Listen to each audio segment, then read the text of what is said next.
안녕하세요. 잡시광입니다. 중국은 전 세계에 있는 개인정보들을 수집하기 위해 온갖 방법을 동원하고 있습니다. 뿐만 아니라 날이 갈수록 그 수법이 교묘해지고 있는데요. 이전에 중국 정부에서 감시 카메라를 통해 모든 이들을 감시하고 추적하여 이를 통제하고 있다는 내용을 전달드린 적이 있었습니다. 범죄 용의자들의 얼굴을 추적해 치안을 강화하겠다는 목적으로 만들어진 텐왕 시스템은 하늘에서 중국인들을 항상 감시하고 있습니다.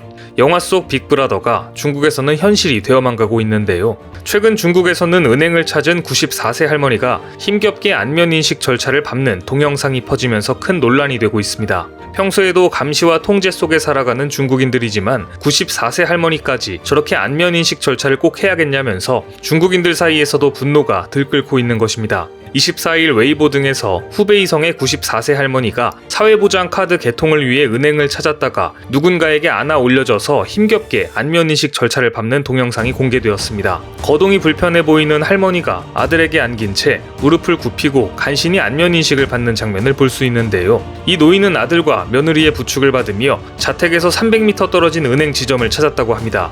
하지만 노인은 자신의 힘만으로는 은행의 안면인식기에 얼굴을 갖다 댈 수 없었습니다. 결국 부축을 하던 아들이 이 노인을 들어올려 안면인식기에 대면서 가까스로 금융 업무를 처리할 수 있었는데요. 바로 옆에 은행 직원이 있었지만 다른 창구로 안내한다든지 등 별도의 조치는 하지 않은 것으로 전해졌습니다. 이에 중국 네티즌은 할머니에게 의자를 드리거나 은행의 별도 공간에서 처리할 수 있도록 배려할 수는 없었냐고 비판을 퍼부었습니다. 중국 네티즌들은 너무 분노한 나머지 이번 일과 관련해 노인을 배려하는 방안을 만들어야 한다며 중국 당국에 요구하기도 했습니다.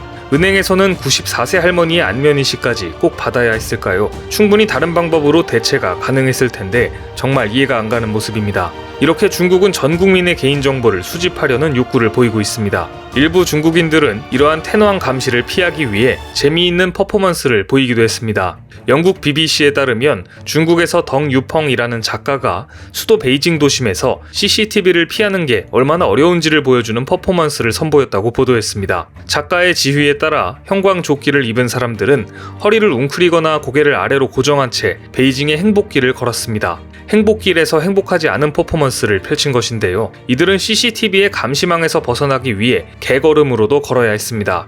이렇게 걷다 보니 약 1km를 걷는데 2시간 넘게 걸린다는 결론이 나왔습니다. 심지어 참가자들은 CCTV에 얼굴이 찍히는 것만은 간신히 피할 수 있었으나 전신이 안 나오도록 하는 것은 불가능했다고 토로했는데요. 글로벌 통계의 IHS 마켓에 따르면 전 세계적으로 내년에 수억 대의 CCTV가 늘어날 것으로 예상되고 있습니다. 이 중 80% 이상 대부분은 중국에 설치된다고 합니다. 중국에서는 지난 2018년까지 이미 약 2억 대의 CCTV가 설치됐는데요. 월스트리트 저널은 내년까지 중국 CCTV 수가 5억 6천만 대로 늘어날 것이며 이는 중국인 2.4명당 한 대꼴이라고 설명했습니다. 중국에서 몇 년 뒤면 CCTV로 1인 방송까지 가능하겠네요. 하지만 중국 당국은 CCTV가 범죄 예방에 효과가 있는 만큼 설치해야 한다는 입장입니다. 하지만 대체 얼마나 많은 CCTV를 설치해야 범죄가 줄어드는 것일까요? 중국 시민들은 점점 CCTV가 자신들의 사생활, 개인정보 등에 미치는 영향에 의문을 제기하고 있습니다. 덩 유펑의 사례처럼 중국 시민들이 드물지만 정부의 감시 체계에 반대하는 시위를 벌이기 시작한 것입니다. 개인정보 유출 관련 심각성으로 인해 저런 퍼포먼스까지 할 정도인데 중국에선 아랑곳하지 않고 이런 유출 사건들이 더 빈번해지고 있습니다.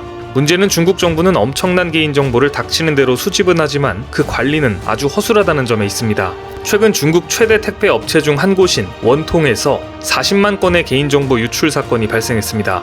26일 중국 환구시보에 따르면 원통 내부 직원들이 고객 개인정보 40만 건을 빼내 외부로 판매했다는 소식을 보도했습니다. 용의자들은 직원 아이디를 도용해 운송장에 기재된 고객 개인정보를 빼내 건당 1위안 한화 168원에 판매한 것으로 드러났는데요.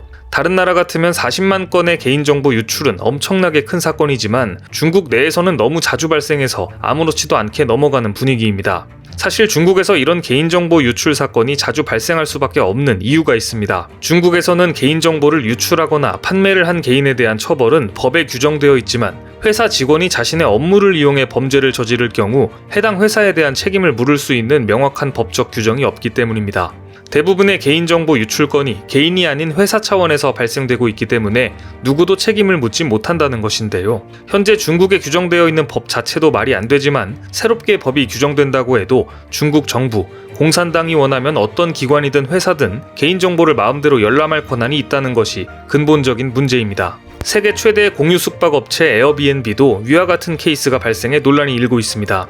월스트리트 저널은 에어비앤비가 2016년부터 중국 내 투숙객의 전화번호와 이메일 주소를 중국 공산당과 공유했다고 보도했습니다. 보도된 바에 따르면 지난해에는 중국 정부로부터 자국에서 투숙하는 여행객의 최초 숙박 예약 시점부터 해당 사용자가 이동하는 실시간 데이터까지 추가로 요구받기도 했다는데요. 특히 미 FBI 출신의 이 회사 임원이 데이터 유출 문제를 지적하기도 했는데 이 의견은 묵살당하고 6개월 만에 해고당했다는 사실도 뒤늦게 밝혀졌습니다. 심지어 중국은 아예 개인정보를 빼내기 위한 회사를 차려서 조직적으로 전 세계인의 개인정보를 수집하는 상황까지 이르렀습니다. 그리고 중국의 개인정보 수집은 이제 해외까지 겨냥하고 있습니다. 중국 선전의 한 작은 기업이 미국과 영국, 호주인 등 세계 240여만 명의 정보를 수집한 것으로 밝혀져 충격을 주고 있는데요. 여기에는 영국, 호주 총리 개인정보는 물론 아베 전 총리의 정보까지 포함되어 있었고 미 해군 군 간부 사생활 및 항공모함 전술 정보까지 포함되어 논란이 일고 있습니다. 이 사실을 밝혀낸 크리스토퍼 발딩 전 베이징대 교수는 데이터 규모가 충격적이라며 많은 사람들이 우려해온 중국 공산당 체제 하에서의 감시에 관한 거대한 증거가 드러난 것이라고 지적했습니다. 이 정보가 중국 정부에 제공됐는지 여부는 아직 확인되지 않았지만 이 회사의 구조를 보면 중국 정부로 커넥션이 맺어져 있다는 것을 유추할 수 있습니다. 데이터가 유출된 중국 전화 데이터 기술 유한공사의 홈페이지는 현재 접속이 차단된 상태입니다. 2018년에 설립됐고 직원이 50명 미만인 이 작은 회사가 어떻게 이런 큰 데이터를 수집했는지 의문인데요. 그러나 언론에 따르면 이 작은 회사의 기업 파트너는 만만치가 않습니다. 중국 군과 공안부에 빅데이터를 제공하고 있는 TRS와 중국 중앙선전부가 소유한 국영기업인 글로벌 통신기술이 포함되어 있습니다. 사실상 이 작은 회사가 수집한 정보가 파트너사를 통해 중국 정부로 이어질 수 있다는 의미입니다. 이렇게 중국이 수집한 데이터가 현재 전 세계의 5분의 1에 해당하고 2025년이면 전 세계의 3분의 1에 달할 것이라고 합니다. 이런 빅데이터 속에 한국에 있는 개인정보들도 중국으로 흘러 들어가고 있습니다. 최근 한복이 중국의 전통 의상이라는 말도 안 되는 이슈로 한국 네티즌들의 분노를 샀던 중국의 샤이닝 리키라는 게임이 있었는데 돌연 한국 서비스를 종료하겠다고 하면서 한국인들의 개인정보와 돈을 들고 먹튀를 해 큰 충격을 안겨주고 있습니다. 이 회사는 서비스를 종료하면서까지 한국인들에게 사과는커녕 논란을 일으킨 것은 오히려 한국인이라며 중국 모욕을 한 것에 대해 한계에 다다랐다. 우리는 이러한 행위를 단호히 배격하고 국가의 존엄성을 수호하겠다며 샤이닝 리키 한국판 서비스를 종료하기로 결정했다고 밝혔습니다. 한국 이용자들은 정말 어이가 없다며 비판의 목소리를 쏟아내고 있습니다. 이들은 서비스 종료 안내글에 환불하고 개인정보를 파기하고 가라. 한국 유저를 기만한다.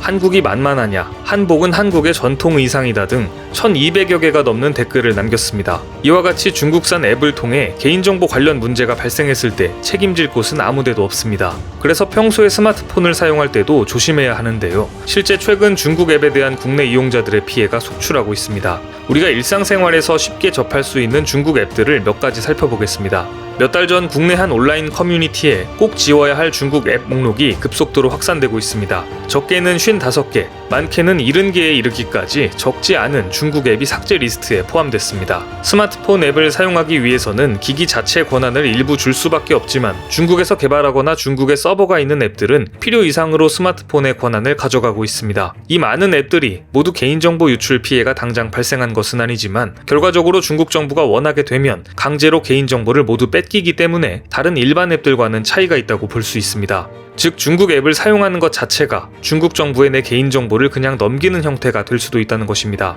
이 영상을 시청하시는 모든 분들이 중국산 앱을 통해 개인정보 유출 피해를 입지 않으시길 바라겠습니다. 오늘 준비한 소식은 여기까지입니다. 댓글을 통한 여러분들의 많은 의견 기다리겠습니다. 많은 분들의 생각이 모였을 때 진정 가치 있는 지식이 완성될 것입니다. 시청해주셔서 감사합니다.